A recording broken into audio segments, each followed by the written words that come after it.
बच्चों, आज हम लोग इलेक्ट्रिक फ्लक्स के बारे में पढ़ने जा रहे हैं। यह जो इलेक्ट्रिक फ्लक्स है, फिजिक्स में एक इम्पोर्टेंट फिजिकल क्वांटिटी है। हम लोग इलेक्ट्रिक फ्लक्स को जब तक नहीं ठीक से समझेंगे, तब तक गॉस लॉ को समझने में और उसका एप्लीकेशंस को समझने में हमें दिक्कतें आएगी। तो हम लोग पहले इलेक्ट्रिक फ्लक्स पढ़ेंगे, उसके बाद इलेक्ट्रिक फ्लक्स से रिलेटेड क्वेश्चंस सॉल्व करेंगे और तब इलेक्ट्रिक फ्लक्स का यूज करके हम लोग गॉस लॉ के बारे में भी पढ़ेंगे। तो आओ आज हम लोग चलते हैं और पढ़ते हैं इलेक्ट्रिक फ्लक्स। यह एक वीवीआई फिजिकल क्वांटिटी है, वीवीआई टॉपिक है।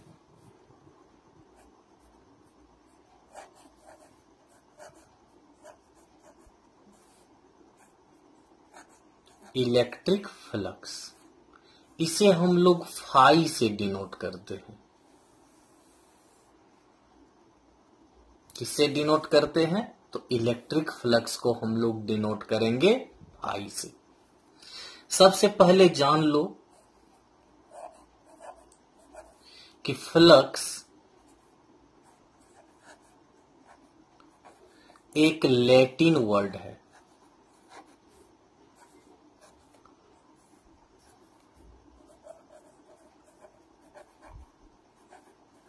जिसका मीनिंग होता है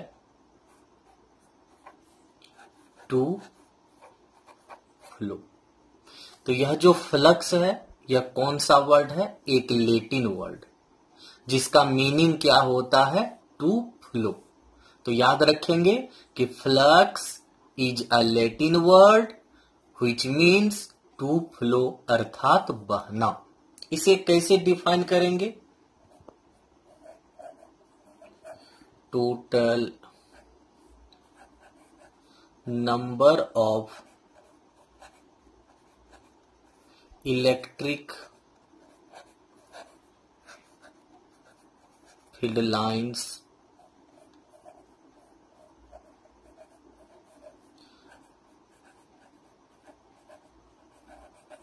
passing through a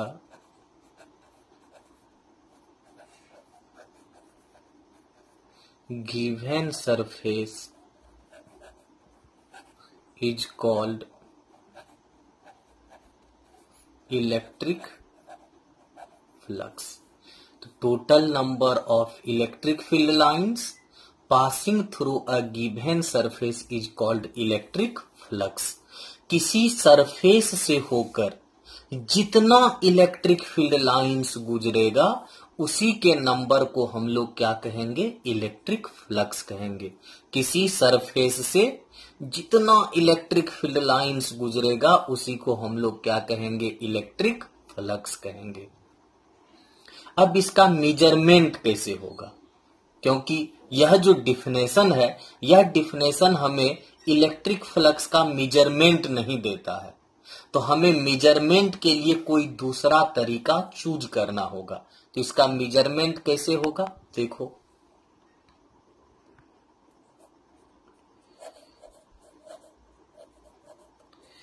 electric flux is measured by the dot product of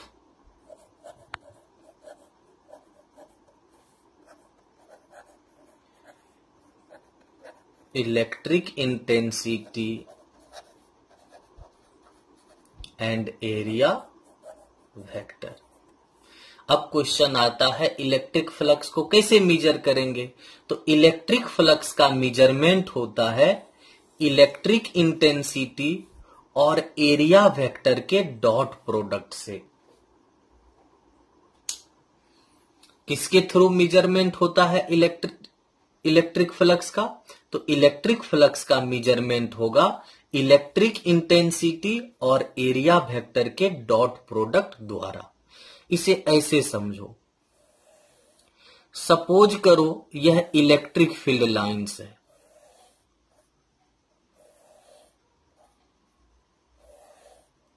these are the electric field lines. और सपोज करो कि इलेक्ट्रिक इंटेंसिटी का वैल्यू कितना है, वेक्टर ई। अब यहां एक सरफेस ले लेते हैं। अब यह जो सरफेस है इसका प्लेन हो गया, यह प्लेन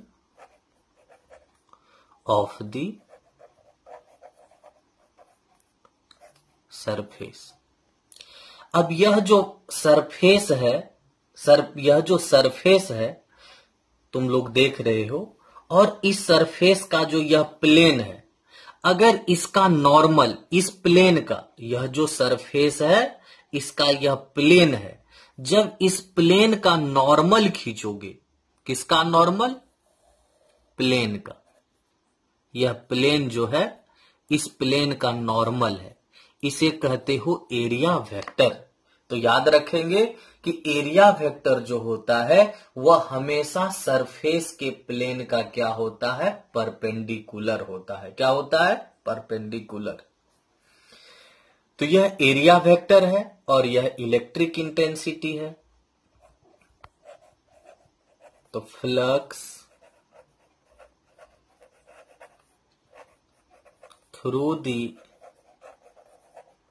सरफेस फाई इक्वल्स हो जाएगा वेक्टर ई डॉट वेक्टर ए।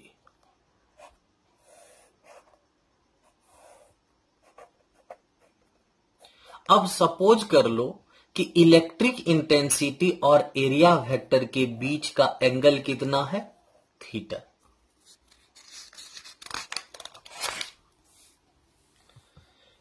तब तुम लोग इसे लिख सकते हो और फाई इक्वल्स ई ए कॉस थीटा, होयर ई को तो तुम लोग बढ़िया से जानते हो, यह इलेक्ट्रिक इंटेंसिटी है। वेक्टर ए क्या है, तो यह एरिया वेक्टर है। और थीटा क्या है, तो यह है angle between vector E and vector A. Electric intensity and area vector के बीच का एंगल क्या है, थीटा है। अब इसी में कुछ केसेस आते हैं, देखो कौन कौन सा केस आता है। फर्स्ट,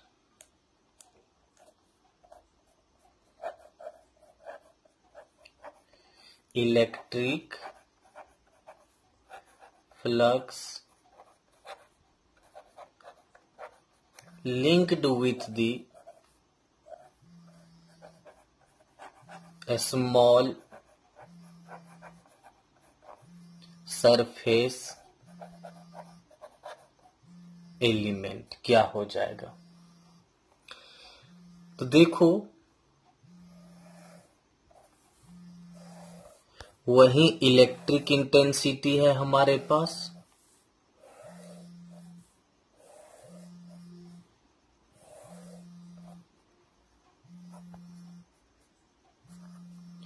और वही सरफेस है, लेकिन इस समय हम लोग होल सरफेस नहीं लेकर के इसका एक स्मॉल एलिमेंट लेंगे।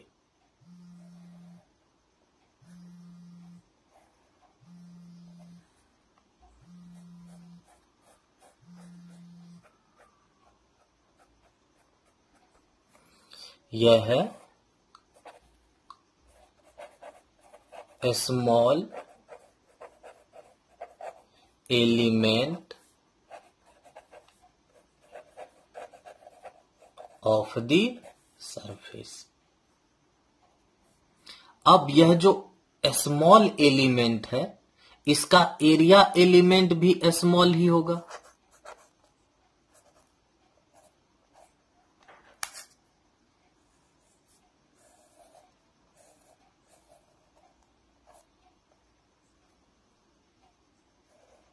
अगेन यह एंगल थीटा है।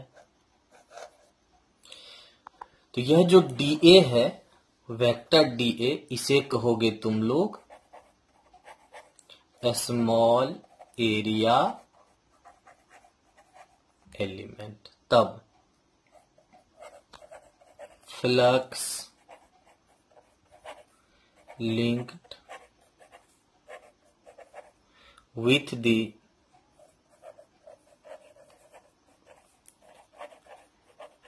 सरफेस एलिमेंट हो जाएगा d phi equals vector E dot vector DA।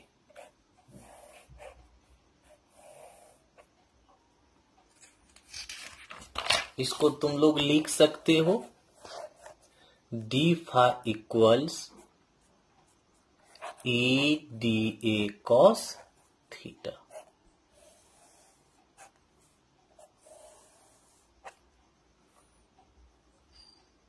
अब इसी से 2 केसेस हमारे पास आ जाएगा। इसी से 2 केसेस निकालेंगे। इफ द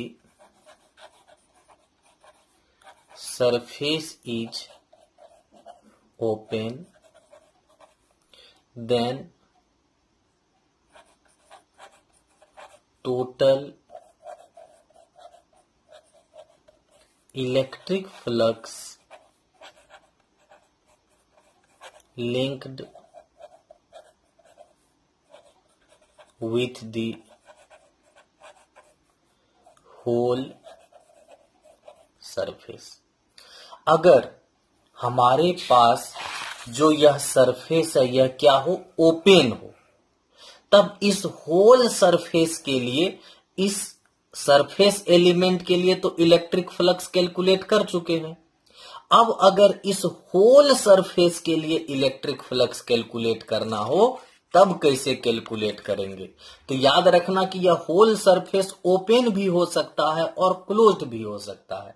तो अगर ओपन हो तब क्या करेंगे? If the surface is open then total electric flux linked with the whole surface हो जाएगा फाई इक्वल्स डी फाई का इंटीग्रेशन कर देना है, इंटीग्रल कर देना है।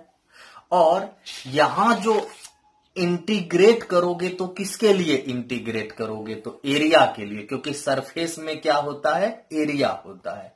इसी कारण हम लोग ए लगाएंगे। अब डीए का वैल्यू पुट करो, सॉरी यहां डी फाई होगा, मिस्टेक से डीए लिखा गया। तो यह हो जाएगा ई डी ए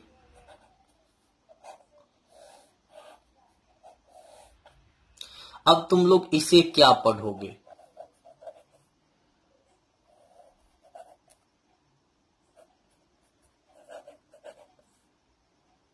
इसे पढ़ा जाता है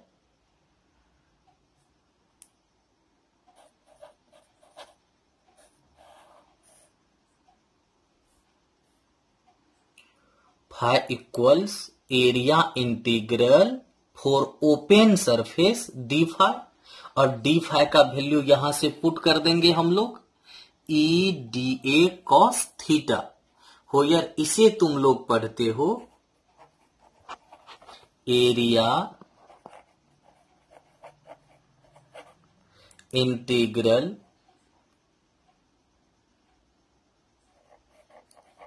for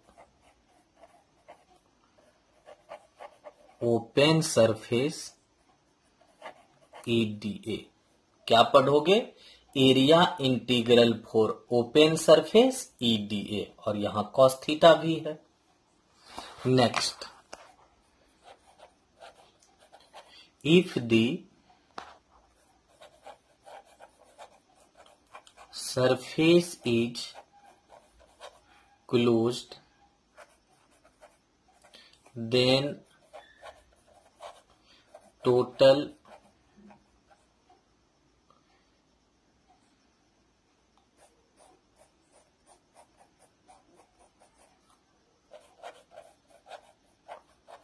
electric flux linked with the whole surface. If the surface is closed, then total electric flux linked with the whole surface. अगर वही सरफेस ओपन नहीं होकर के क्लोज्ड हो, तब टोटल इलेक्ट्रिक फ्लक्स क्या हो जाएगा? तब फाई इक्वल्स कुछ नहीं करना है, everything will be same, integral d phi, area के लिए इंटीग्रल होगा, ओनली यहां क्लोज्ड लगा देना है। क्या लगाना है? यहां जब इनसर्कल कर दोगे तो यह क्लोज्ड हो जाता है।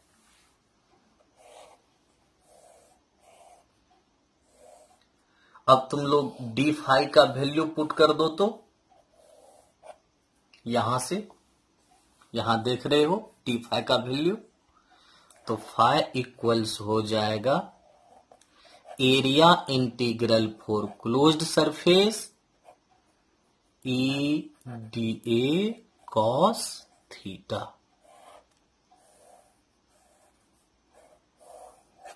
अब इसे क्या पढ़ोगे? यह जो दिख रहा है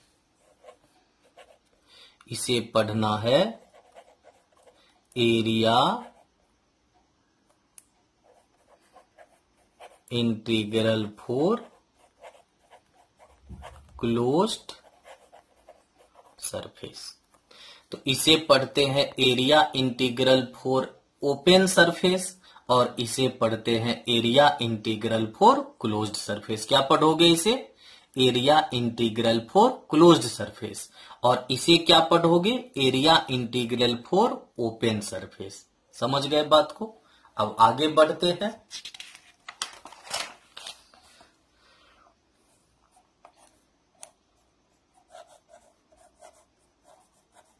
electric flux is a real scalar quantity। Electric flux जो होता है वह रियल स्केलर क्वांटिटी है, यह वेक्टर नहीं है। नेक्स्ट,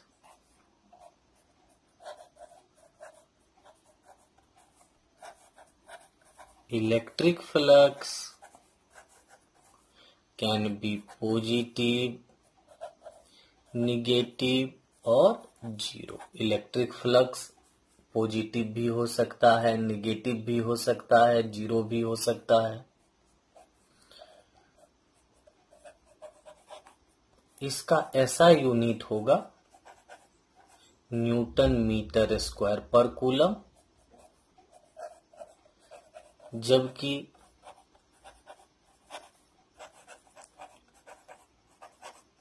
डायमेंशनल फार्मूला हो जाएगा ml3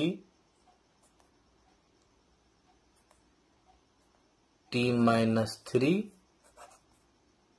a-1, और इसी को लिख सकते हो ml3 t-3 i-1।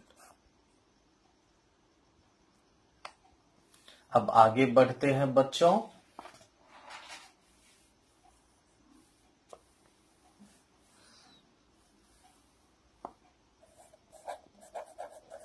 Some special cases.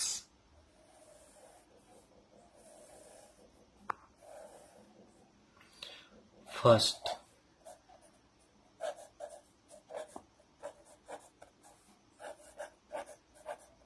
electric flux will be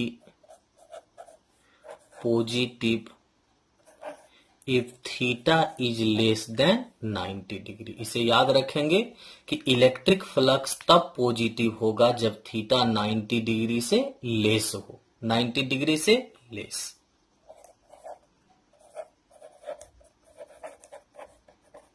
outgoing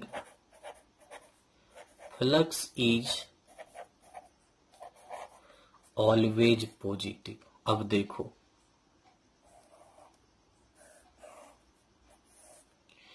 यह एक पॉजिटिवली चार्ज्ड बॉडी है।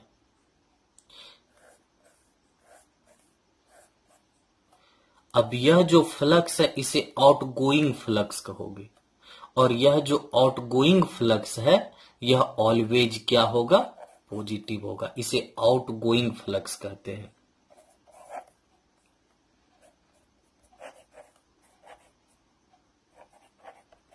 Electric flux will be negative if theta is greater than 90 degree.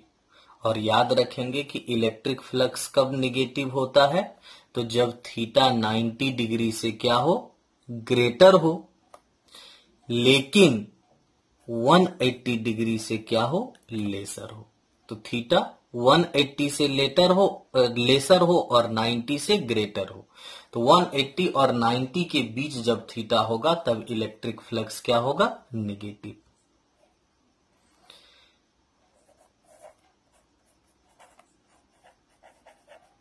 Incoming flux is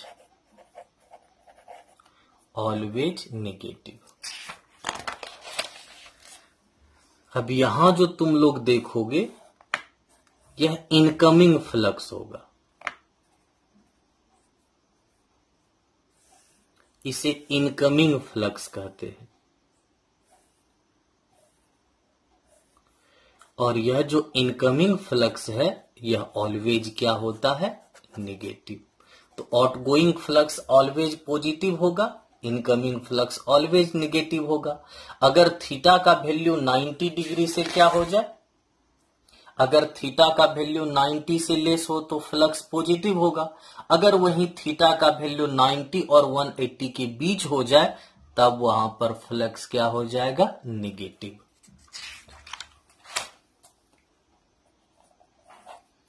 यह VVI है।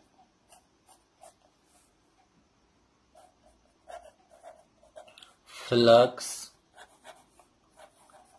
Will be zero. कब कब flux zero हो सकता है? Number A, if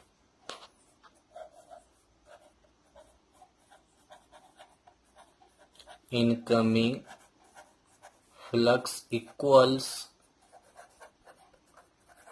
outgoing flux. अगर ऐसा हो कि इनकमिंग फ्लक्स और आउटगोइंग फ्लक्स इक्वल हो जाए।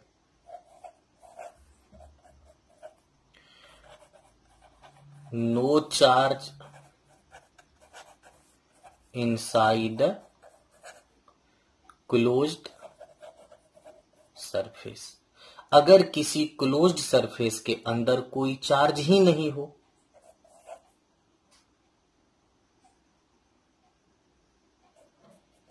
If inside a closed surface total negative charge equals total positive charge. अगर ऐसा हो जाए कि किसी क्लोज्ड सरफेस के अंदर जितना नेगेटिव चार्ज है उतना पॉजिटिव चार्ज हो जाए,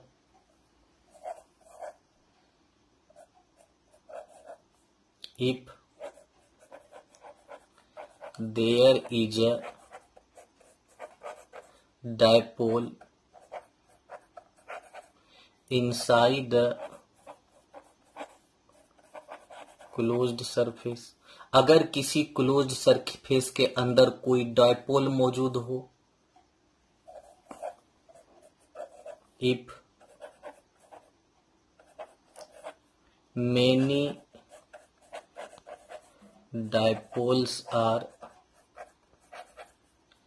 inside a क्लोज्ड सरफेस, अगर किसी क्लोज्ड सरफेस के अंदर बहुत सारा डायपोल्स मौजूद हो,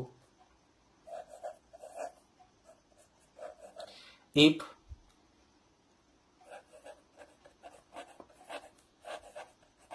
field lines are parallel to the surface. अगर ऐसा हो कि इलेक्ट्रिक फील्ड लाइंस सरफेस का क्या हो जाए, पैरेलल। अगर इलेक्ट्रिक फील्ड लाइन सरफेस का क्या हो जाए, पैरेलल। इफ E is perpendicular to A, that is theta equals 90 degree. अगर ऐसा हो कि इलेक्ट्रिक इंटेंसिटी और एरिया वेक्टर परपेंडिकुलर हो जाए, अर्थात थीटा 90 डिग्री हो जाए।